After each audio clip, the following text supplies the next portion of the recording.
तो वशिष्ठ नारायण सिंह से मिलने गए आनंद मोहन, तब तो वशिष्ठ नारायण सिंह के बेटे को जो अभी उम्मीदवार बनना था वो और धूमिल हो गया भविष्य। इसलिए कि आनंद मोहन का टोटल बगावत का चेहरा है। अभी तो वो नीतीश कुमार के खिलाफ एक तरह से उन्होंने मोर्चा खोल दिया है। जो कह रहे हैं कि वह नीतीश कुमार को पार्टी में अध्यक्ष हैं, वो सत्ता परिवर्तन हुआ है, जिंदा दफन कर दिया है, पार्टी में थैली की राजनीति चल रही है। और सबसे बड़ा सवाल जो आप सवाल कर रहे हैं आरसीपी का जदयू में फिर वापसी का, तो जब तक ललन सिंह और संजय झा का प्रभुत्व जदयू में रहेगा, जब सलाहकार मंडली में अभी तो यही दो हैं नीतीश कुमार के, तब तक आरसीपी की जदयू में वापसी कठिन है, कठिन है, कठिन है। प्रयास इधर से जारी है। अब ये भगीरथ प्रयास कब सफल होगा, इसके पीछे बस एक ही बात है। लेकिन आपको नहीं लगता जेडीयू का एक बड़ा तबका आरसीपी सिंह के साथ खड़ा हो गया है? नहीं, बड़ा तबका का आपका इशारा है। मैं मानता हूं कि स्वजातीय चाहते हैं, वो एक बार चाहते हैं कि आरसीपी सिंह का फिर पुनरुद्धार हो, रिहेबिलिटेशन हो। आज सवाल है, लेकिन उनके आने के बाद एक थोड़ा केमिस्ट्री बदल जाएगी। विधान परिषद चुनाव से इतर भी बिहार की राजनीति में और खासकर जनता दल यूनाइटेड में बहुत कुछ हो रहा है। ये खबर लगातार आ रही है। एक तो बहुत एक तस्वीर भी वायरल हुई, अंजनी सिंह, जिनकी चर्चा हम शायद पहले आपसे कर चुके हैं। उन्होंने नीतीश कुमार को एक पर्ची दी जिसमें लिखा था कि भाई आरसीपी बाबू को माफ़ कर दीजिए, वो आपसे बात करना चाहते हैं और उनको संगठन, उनकी ज़रूरत है संगठन को। नीतीश कुमार ने ललन सराफ को पर्ची थमा दी, बोले बात कराइएगा।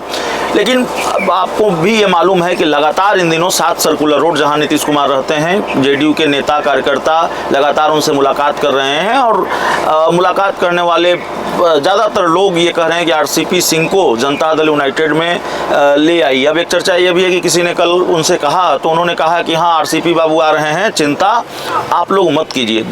दूसरा घटनाक्रम ये है जेडीयू को लेकर ही है कि कल पूर्व सांसद आनंद मोहन ने वशिष्ठ नारायण सिंह से मुलाकात की है। अब वशिष्ठ नारायण सिंह को लेकर आनंद मोहन ये कहते रहे हैं कि दादा के बेटे को टिकट नहीं दिया, 22 लोगों को टिकट दे दिया जो लोग जेडीयू में नहीं थे।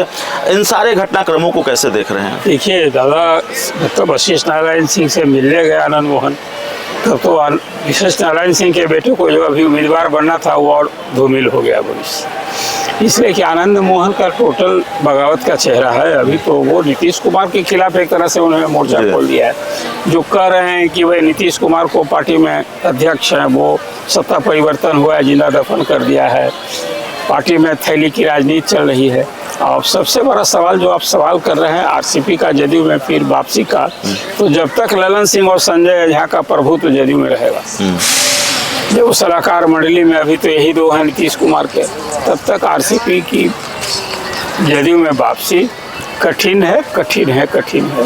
प्रयास इधर से जारी है। अब ये भगीरथ प्रयास कब सफल होगा, इसके पीछे बस एक ही बात है। लेकिन आपको नहीं लगता जेडीयू का एक बड़ा तबका आरसीपी सिंह के साथ खड़ा हो गया है? नहीं, बड़ा तबका का आपका इशारा है। मैं मानता हूं कि स्वजातीय चाहते हैं, वो एक बार चाहते हैं कि आरसीपी सिंह का फिर पुनरुद्धार हो, रिहेबिलिटेशन हो। आज सवाल है, लेकिन उनके आने के बाद एक थोड़ा केमिस्ट्री बदल जाएगी। तो ललन सिंह और संजय झा सरीखे नेता क्यों चाहेंगे कि आरसीपी फिर आकर के वो प्रभुत्व में लौटे हैं, और वो एक स्थिति तो बदल जाएगी।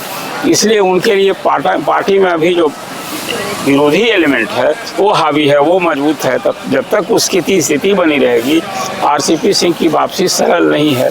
और फिलहाल तो मुझे उम्मीद नहीं दिखती है कि निकट भविष्य में, जब तक इन दोनों का प्रभुत्व घटता नहीं है, तो आरसीपी सिंह आखिर आकर के एक नेचुरल है, कार्य करता नहीं।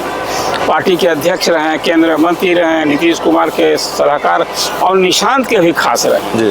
लेकिन कुल मिलाकर परिस्थितियां जो है उनके स्वजाती लोग चाहते हैं, लेकिन विरोधी जो पार्टी में आज उनका हावी है, प्रभुत्व है, और नीतीश कुमार के लिए आखिर कौन दिखते हैं?